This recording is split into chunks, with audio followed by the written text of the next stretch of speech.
এই গরমে সিকিম লাচেন লাচুং প্ল্যান করছো? তাহলে আজকের ভিডিওটি শুধুমাত্র তোমার জন্য। শুধুমাত্র 4 দিনের ছুটি নিয়ে বেরিয়ে পড়ো সিকিমের উদ্দেশ্যে। যে প্রান্ত থেকেই আসো না কেন, হয় বাগডোগরা নয় এনজেপি স্টেশন, সোজা চলে যাও গ্যাংটক। চাইলে তুমি একদিন শিলিগুড়িতে স্টেও করতে পারো, হোটেলে রেস্ট করতে পারো। এনজেপি বা বাগডোগরা থেকে গাড়ি পৌঁছানোর জন্য অনেক প্রাইভেট গাড়ি নয়তো শেয়ার গাড়ি তোমরা খুব ইজিলি পেয়ে যাবে।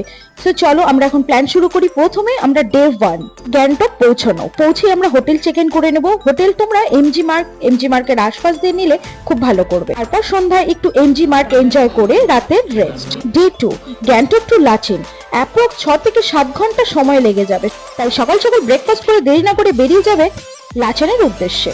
সন্ধ্যায় লাচেন পৌঁছে হোটেলে চেক ইন করে রাতে বিশ্রাম করে নিতে হবে। ডে 3 গুরুদাম্বার লেক সাথে লাচেন। ভোর 3টে থেকে 4টের সময় ওঠার কোনো দরকার নেই। 5টা থেকে 6টার মধ্যে বেরিয়ে পড়বে। গুরুদাম্বার লেক যেতে হবে, তাড়াতাড়ি করে বেরিয়ে যাবে। প্রথমে কালাপাতা, তারপরেই হবে গুরুদাম্বার লেক। ফিরে আসতে হবে। এরপর লাচুং রওনার জন্য সন্ধ্যায় পৌঁছানো আর লাচুং এর রাত যাপন। তারপর ডে 4 লাচুং থেকে ইয়ামথাং ভ্যালি 0 পয়েন্ট।